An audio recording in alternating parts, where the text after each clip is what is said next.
with that, I welcome them.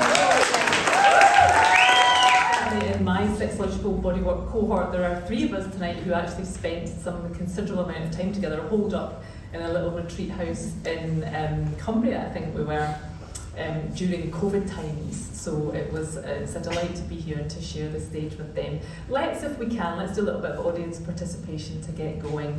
If you're willing, put your hand up if you got some kind of sex education at school in your youth. Keep your hands up. Keep your hands up if that included some notion of sex, procreation, creating babies. Keep your hand up if it meant. Keep your hand up if it included what would happen to those genitals, that they would wither up and die at the end of all that process. So let's be clear about what we're talking about tonight. So menopause, there's a lot of it in the media currently. There's a lot more awareness about what it is, but let's just get some definitions down so that we're clear about what we're talking about. So the menopause is defined as 1 full year without a menstrual bleed. That is simply a moment in time.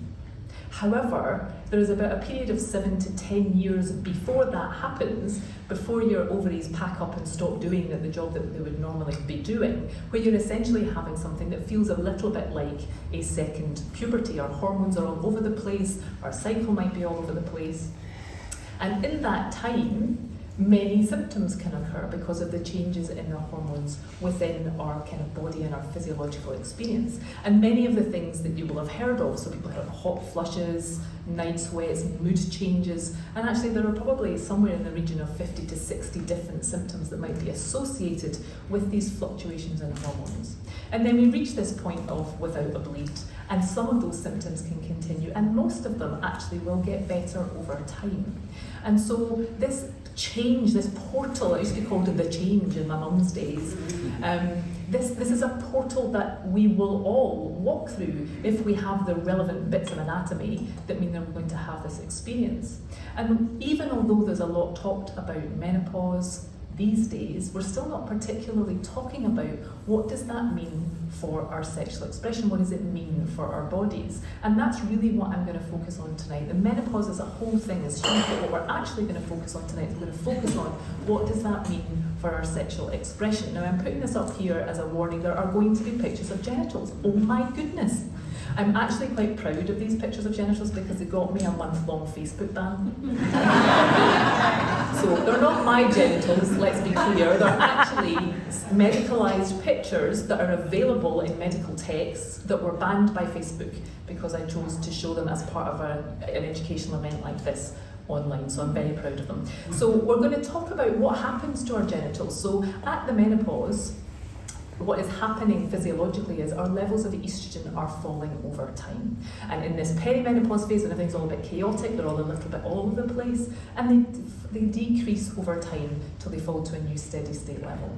And we've got receptors on all parts of our body that are receptors for estrogen, but the parts of our bodies that are most sensitive to that are the tissues in our pants. So that means our vulva, our clitoris, our labia, our urethra, where we pee out of, and our vagina. And then above that, our pelvic floor and our bladder, and the connection between our bladder and the outside. And these tissues can die off. Not actually joking. The word vaginal atrophy, which you may have heard of if this is something that's ever crossed your path, the word atrophy means to wither and die. And that means that those particular tissues, that can be our labia, clitoris, vagina, urethra, don't work the same way as they did when we had a full complement of estrogen hormones. And just to show you some pictures here, if you look at this picture on the far right, this is a picture of a vagina which is dry, which has become contracted and sore.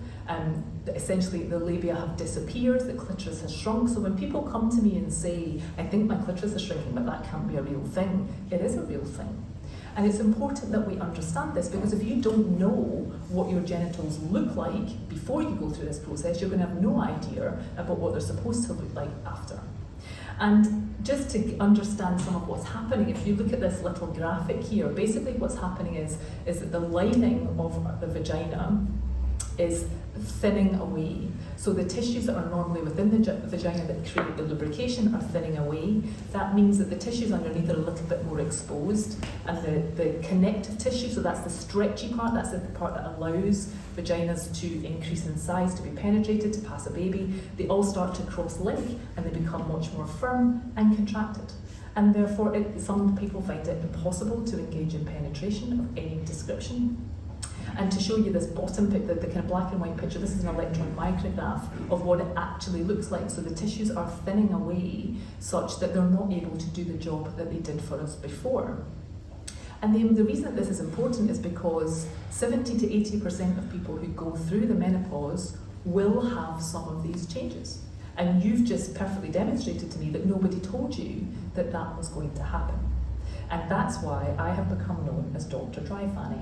I talk about it all the time, because if you don't know what it is that you're expecting, then you think you are the only one. People come to me having had symptoms for years, not knowing that that was a thing, not knowing that it was a problem, and most importantly, not knowing that there's something that you can do to it, which we'll come into shortly. So what does that mean? If your vagina is atrophying, withering off and dying, what does that mean in terms of the symptoms that you might experience? And it can be many things: pain, itching, burning, difficulty in peeing, incontinence, unable to engage in penetration, not lubricating, loss of sensation, loss of orgasm, weakness of orgasm. And people often think when we're talking about the menopause, it's so wide-ranging in people's lives that actually maybe it's not that important. But sex is one thing, but actually if you have a vagina that is atrophied and painful and sore, you can't sit, you can't pee, you can't cycle, you can't swim, you can't wear jeans, you can't wear tights, and we'll get to sex. So it's really, really important that we understand that if you were getting to the age of 55 and your thumb was withering off, you might do something about that. You might recognise this as a part of your body that was necessary for your ongoing function for hopefully the next 30 or 35 years of your life. But we don't explain to people that this is likely to happen to their genitals. And the reason that it's really important for us to understand is because it's incredibly treatable. But again, if you don't know that it's happening, you don't know what to look out for, you don't know to seek treatment, and things will get worse. And you will remember that I said at the beginning that some of the symptoms of menopause will get better over time. The hot flushes will settle, moods will settle, sometimes our sleep will settle. Many of the other symptoms of menopause will settle over time, but this will not. If you have this process, it's because the tissues are lacking estrogen. They will continue to lack estrogen and they will continue to deteriorate. That is why old ladies smell funny. That is why old ladies get urinary tract infections. That's why old ladies get urinary tract infections and die of sepsis. It's all to do with this process. So, what can we do about it? It's actually incredibly treatable, and we need to think about treatment in lots of different kinds of ways, depending on what it is that the individual wants to achieve. But we have got to the age, I'm afraid to say, where you moisturise your face and you moisturise your fanny. It is now no longer negotiable. It is part of your daily self-care routine. And you can there are specific moisturisers that are designed for this purpose specifically. And it's really important for a number of reasons. One, to manage symptoms, but two, to create a relationship with your genitals, a relationship of care, a relationship which many people may never actually have had in their life up until this point for many reasons: trauma, lack of understanding, ignorance, all sorts of reasons why people may not have a relationship with their genitals. And the most interesting part of the work that I do is when people start to engage in a practice of caring for their genitals and self-pleasure and their sexual exploration and seeing what's possible for them beyond the worries of pregnancy and beyond the worries of what people might think. That's brilliant. They create themselves better sex lives, but actually what I'm interested is in they leave shitty jobs and they leave relationships that don't work for them, and they go on that round the world trip. Being in touch with their sexuality and their sexual expression changes lives, and that starts with a relationship with our genitals. And that's why involving a practice of self-care around your genitals, taking care of moisturising, is helpful. That can be with anything, any edible oil. I tell people, any edible oil you can use to massage, be with your genitals, make it part of your day. There are also prescription medicines and things that you can buy over the counter that are moisturising, that help to deal with some of those dryness symptoms. And again, we're now at the stage where lube is not negotiable.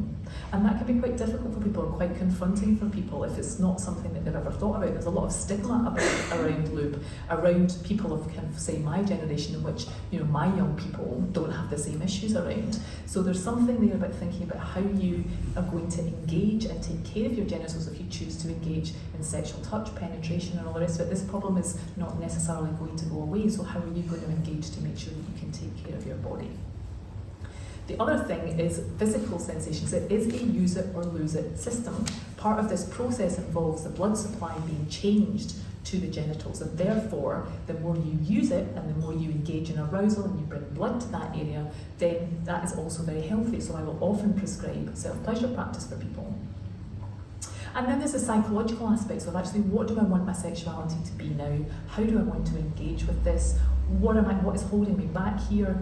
Lots of things about thinking about how people think about their bodies and changing as they age, and what sex should and shouldn't look like as we age.